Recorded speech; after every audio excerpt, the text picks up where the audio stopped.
Hi అండి. అందరూ బాగున్నారా? నేను కూడా బాగున్నా. సౌజన్య చందు యూట్యూబ్ ఛానల్ నుంచి ఇప్పుడిప్పుడే చాలామంది నా వీడియోస్ చూస్తున్నారు, లైక్ చేస్తున్నారండి, మరి కామెంట్స్ తెలియపరుస్తున్నారు, నన్ను గుర్తుపడుతున్నారు. నాకు చాలా హ్యాపీగా అనిపిస్తుంది. ఈరోజైతే నేను ఏదైనా అప్పుడప్పుడు ఒక చిన్న స్టోరీస్ లాంటివి అలాగా చెప్దామని అనిపించిందండి నాకు. అంటే దాంట్లో ఎంత నీతి ఉంది, ఏమైనా నేర్చుకోగలుగుతారా ఏదన్నా చెప్తే అన్నట్టుగా చేయడం జరుగుతుంది ఈ వీడియో. అది ఏంటిది అంటే, ఈరోజు ఏం చెప్దాము అనుకుంటున్నానంటే, ఒక స్కూల్ ఉందండి. స్కూల్లో పిల్లలందరికీ కూడా ఒక రోజున టీచరు ఒక పోటీ పెడదామనుకుంది. అది ఏంటిది అంటే, ఒక చెట్టు దగ్గరికి వెళ్ళి చెట్టు చుట్టూత 3 సార్లు రౌండ్ చేసుకొని మళ్ళీ తిరిగి నా దగ్గరికి రావాలి. ఎవరు ఫస్ట్ వస్తారో వాళ్ళకి ఫస్ట్, సెకండ్, థర్డ్ ప్రైజులు ఇస్తానని చెప్పిందనమాట. అప్పుడు అక్కడున్న ఒక 50 మంది పిల్లలు రెడీ అయ్యారు పోటీకి. ఈ పిల్లలందరూ పోటీ చేస్తున్నప్పుడు పేరెంట్స్ కూడా మా పిల్లలు ఫస్ట్ వస్తారేమో చూద్దాం, ఎవరు వస్తారో ఫస్ట్ చూద్దాం అన్నట్టుగా మనకు కూడా అనిపిస్తుంది కదండి. అయితే ఆ రోజున పేరెంట్స్ అందరూ కూడా రావటం జరిగింది స్కూల్కి. పోటీ పందెం అయితే స్టార్ట్ అయ్యింది. అయిన తర్వాత పిల్లలందరూ కూడా గబా ఫాస్ట్గా పరిగెత్తడం మొదలుపెట్టి చాలా ఫాస్ట్గా పరిగెత్తి అట్లా 3 రౌండ్లు చుట్టుకొని మళ్ళా టీచర్ దగ్గరికి వచ్చారనమాట.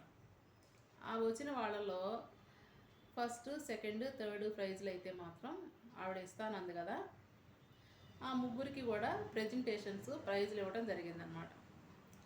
వాళ్ళల్లో ఒక పాప అయితే మాత్రం కొంచెం ఏడ్చుకుంటా వాళ్ళ నాన్నగారి దగ్గరకు వచ్చిందనమాట. ఎందుకు ఏడుస్తున్నావు తల్లి, భలే పరిగెత్తావు, నువ్వు చాలా బాగా పరిగెత్తావమ్మా, నీకేమన్నా నేను గిఫ్ట్ ఇవ్వాలా, ఏమన్నా కొనిపించాలా, నీకేది నచ్చుతుందో చెప్పు తల్లి, నేను తెచ్చి పెడతానన్నాడట ఆయన.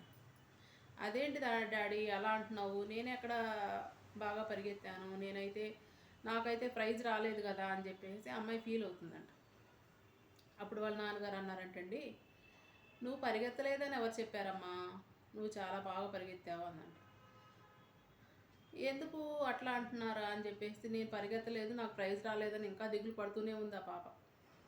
అప్పుడు ఆయన అన్నాడంట, నాకన్నా ముందుగా 3 ప్రైజులు వచ్చినాయి కదా అని అంటే, నువ్వు ఎంతో నెంబర్వి అన్నాడంట. నేనైతే 4వ నెంబర్ని అని చెప్పిందంట. నాకు ప్రైజ్ రాలేదు కదా అని అంటే, నీకన్నా వెనకాల ఎంతమంది ఉన్నారు అని అన్నాడంట. నాకన్నా వెనకాల ఇంకా 46 మంది ఉన్నారు అని చెప్పిందంట. మరి నీకన్నా వెనకాల ఇంకా 46 మంది ఉన్నప్పుడు నువ్వు బాగా పరిగెత్తినట్టే కదా, నీకన్నా ముందు 3 కదా ఉండింది, చాలా బాగా పరిగెత్తావు, ఈసారి ఎప్పుడైనా పోటీలు జరిగితే ఇంకా బాగా ఫాస్ట్గా వెళ్ళు, అప్పుడు ఫస్ట్ ప్రైజ్ నీకే వస్తుంది అని చెప్పాడంట.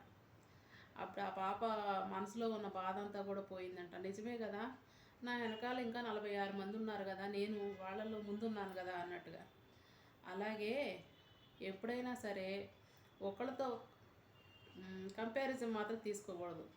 మనకున్న శక్తి సామర్థ్యాలను బట్టి మనం ఇంకా బెటర్గా ఇంకా ముందుకు వెళ్ళాలి, ఇంకొకసారి అవకాశం వచ్చినప్పుడు ఇంకా బాగా చెయ్యాలి ఏదైనా సరే అని మనలో మనం దృఢంగా నిశ్చయం చేసుకొని, ఏదైనా ఏ పనైనా సరే వేరే వాళ్ళతో మనల్ని అనుకోకుండా మనకి మనంగా చేస్తాము, ఎప్పుడైనా సక్సెస్ సాధిస్తామండి. ఈ కథలో నీతి అదే అనమాట. ఆ పాపకు బాగా అర్థమైంది. ఈసారి మళ్ళా జరిగిన పోటీల్లో ఆ అమ్మాయి ఫస్ట్ వచ్చిందంట. చూసారా, వాళ్ళ నాన్నగారు చెప్పింది బాగా పాటించింది ఆ అమ్మాయి. ఎందుకంటే అప్పటి నుంచి కూడా ఇంకా ప్రాక్టీస్ చేయటం బాగా మొదలుపెట్టిందంట. అయితే మనలో అలా చెయ్యాలి అని దృఢంగా స్ట్రాంగ్గా నిర్ణయం తీసుకోవాలి. ఏ పనైనా సరే చేత కాదు అని కూర్చుంటే అక్కడే ఉంటాం. మనం చేయగలుగుతాము, మనకు అసాధ్యమైంది ఏదీ లేదు, ఇంకా బెటర్గా నెక్స్ట్ టైం చెయ్యాలి అని చెప్పేసి మనం చేస్తూ ఉండాలి. అలా చేస్తూ ఉన్నామనుకోండి, ఏ పనిలోనైనా సక్సెస్ సాధిస్తామన్నమాట. నిజంగానండి. నాకైతే ఒక్కొక్కసారి అనిపిస్తుంది, ఇది కుదరదేమో అనిపిస్తుంది. మళ్ళీ వాళ్ళు చేయగలిగినప్పుడు నేను ఎందుకు చేయలేను అనిపిస్తుంది. నన్ను నేనే అనుకుంటానన్నమాట. ఖచ్చితంగా చేయగలుగుతాను అని. చేస్తాను కూడా ఖచ్చితంగా. ఒకటికి 2-3 సార్లు పాడైనా 4వ అయినా నేను చేయగలుగుతానని. అలా ఎప్పుడు కూడా అలా అనుకుంటూ ఉండాలన్నమాట. బాగుందండి కథ అయితే. బాగుంటే మాత్రం ప్లీజ్ ఒక లైక్ ఇవ్వండి, ఓకేనా? వేరే వాళ్ళకు కూడా షేర్ చేయండి. మనం చేయలేనిది ఏది ఉండదు. బాగా ప్రాక్టీస్ చేస్తే ఏదైనా చేయగలుగుతాము. మనం వెనకాల ఉన్న వాళ్ళు చూసుకోవాలి, కానీ మన ముందు ఉన్న వాళ్ళని మనం అసలు చూడొద్దు. మనం గురెప్పుడు కూడా ముందుకు వెళ్ళిపోయేటట్టుగా మన మార్గం ఏదో మనం తెలుసుకొని, ఇప్పుడు ఇట్లాగ అయిపోయింది కాబట్టి నెక్స్ట్ టైం ఇంకా బెటర్గా మనం ముందుకు పరిగెత్తాలి. ఏ పందెంలో అయినా ముందు ఉండాలని చెప్పి తెలుసుకోవాలన్నమాట. నచ్చితే చెప్తున్నాను కదా, లైక్ చేయండి. మీరు ఇచ్చే లైక్ వల్ల నా వీడియోస్ వేరే వాళ్ళు చూడటానికి కూడా అవకాశం ఉంటుందంట. చాలామంది చూస్తారంటండి. సరేనా? బాయ్ అండి.